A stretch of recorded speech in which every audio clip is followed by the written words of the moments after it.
നല്ല മുരുമുരാന്നുള്ള ക്രിസ്പി ആയിട്ടുള്ള പരിപ്പ് വട കഴിക്കാൻ ഇഷ്ടമല്ലാതെ ആരും തന്നെ കാണില്ല. ഞാൻ ഈ പറയുന്ന 1-2 കാര്യങ്ങൾ ശ്രദ്ധിച്ചാൽ എല്ലാവർക്കും ഇതുപോലെ നല്ല ക്രിസ്പി ആയിട്ടുള്ള മുരുമുരാന്നുള്ള പരിപ്പ് വട ഉണ്ടാക്കാൻ പറ്റും. അപ്പോൾ എൻ്റെ വീഡിയോ ആദ്യമായി കാണുന്ന കൂട്ടുകാർ ദയവ് ഇതൊന്ന് സബ്സ്ക്രൈബ് ചെയ്ത് സപ്പോർട്ട് ചെയ്യണേ. വീഡിയോ ഇഷ്ടപ്പെട്ടാൽ ലൈക്ക് ചെയ്യണേ, ഷെയർ ചെയ്യണേ, കമൻറ്റ് ചെയ്യണേ. അപ്പോൾ നമുക്ക് ഉണ്ടാക്കാം. അപ്പോൾ ഇതുണ്ടാക്കാനായിട്ട് ഞാൻ ഒരു 200 ml കപ്പിന് 1 കപ്പ് കടലപ്പരിപ്പ് 4 മണിക്കൂറോളം വെള്ളത്തിലിട്ട് കുതിർത്തി വെച്ചിരിക്കുന്നതാണിത്.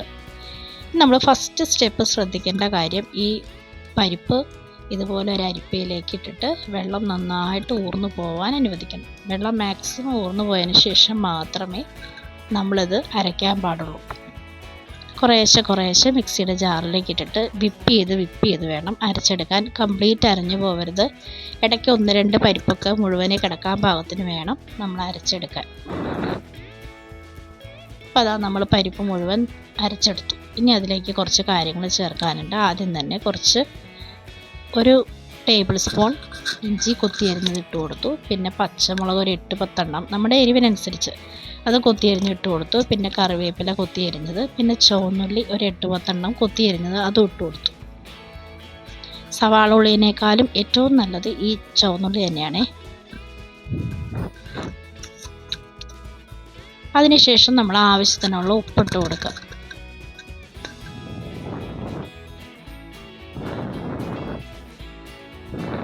പിന്നെ ഒരു 1/4 ടീസ്പൂൺ മഞ്ഞൾപ്പൊടി, 1 ടീസ്പൂൺ കാശ്മീരി മുളക് പൊടി, ഇത്ര ഇട്ടിട്ട് ഒരു 1/2 ടീസ്പൂൺ ചെറിയ ജീരകം കൂടി ഇടണം.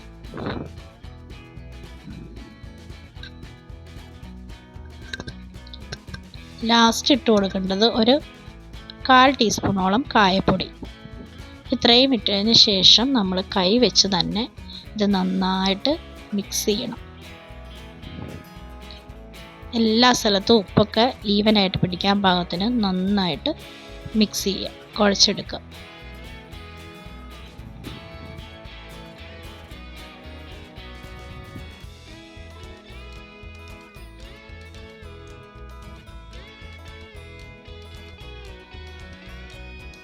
ഇനി രണ്ടാമത്തെ കാര്യം ശ്രദ്ധിക്കേണ്ടത്, ഇതിലേക്ക് നമ്മളൊരു 1.5 ടേബിൾ സ്പൂണോളം പുട്ടുപൊടി ചേർത്ത് കൊടുക്കുകയാണ്. അപ്പോൾ ഇത് ചേർക്കുമ്പോൾ അതിലെന്തെങ്കിലും എക്സ്ട്രാ വെള്ളം ഉണ്ടെങ്കിൽ അത് ആ പൊടി വലിച്ചെടുക്കും. അതുപോലെ തന്നെ നമ്മുടെ പരിപ്പ് വട നല്ല ക്രിസ്പി ആയിട്ടിരിക്കും. അപ്പോൾ അതും കൂടെ ചേർത്തിട്ട് നന്നായിട്ട് മിക്സ് ചെയ്യാം. ഇനി നമുക്ക് ഓരോ ഉരുളകളായിട്ട് എടുത്ത് പരിപ്പ് വടയുടെ ഷേപ്പിലാക്കി പരത്തിയെടുക്കാം. മാക്സിമം കനം കുറച്ച് പരത്തുന്നതാണ് നല്ലത്. അപ്പോൾ നമുക്ക് വേഗം വെന്ത് കിട്ടും, ക്രിസ്പി ആവാൻ എളുപ്പമുണ്ട്. അപ്പോൾ ഇതുപോലെ ഓരോന്നോരോന്നായിട്ട് പരത്തിയെടുക്കുക.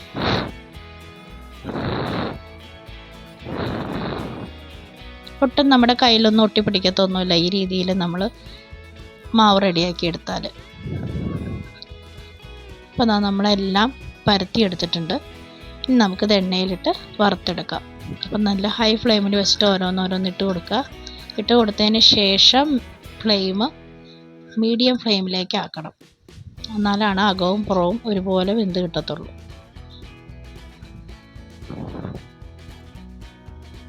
പിന്നെ ഒരു വശം പാകമായി കഴിയുമ്പോൾ മറിച്ചിട്ട് കൊടുക്കുക. മറുവശവും കൂടെ പാകമാകുമ്പോൾ നമുക്ക് കോരിയെടുക്കാം.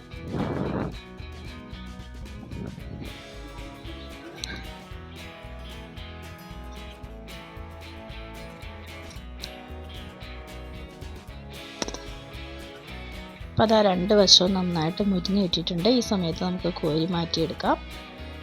അപ്പോൾ ഈ രീതിയിൽ ഇതുവരെ ഉണ്ടാക്കി നോക്കാത്തവരൊന്ന് ഉണ്ടാക്കി നോക്കൂ. നല്ല ക്രിസ്പി ആയിട്ട് തന്നെ ഇരിക്കും എത്ര സമയം കഴിഞ്ഞാലും. അപ്പോൾ എൻ്റെ വീഡിയോ ആദ്യമായി കാണുന്ന കൂട്ടുകാർ ദയവ് ഇതൊന്ന് സബ്സ്ക്രൈബ് ചെയ്ത് സപ്പോർട്ട് ചെയ്യണേ. വീഡിയോ ഇഷ്ടപ്പെട്ടാൽ ലൈക്ക് ചെയ്യണേ, ഷെയർ ചെയ്യണേ, കമൻറ്റ് ചെയ്യണേ. Thank you.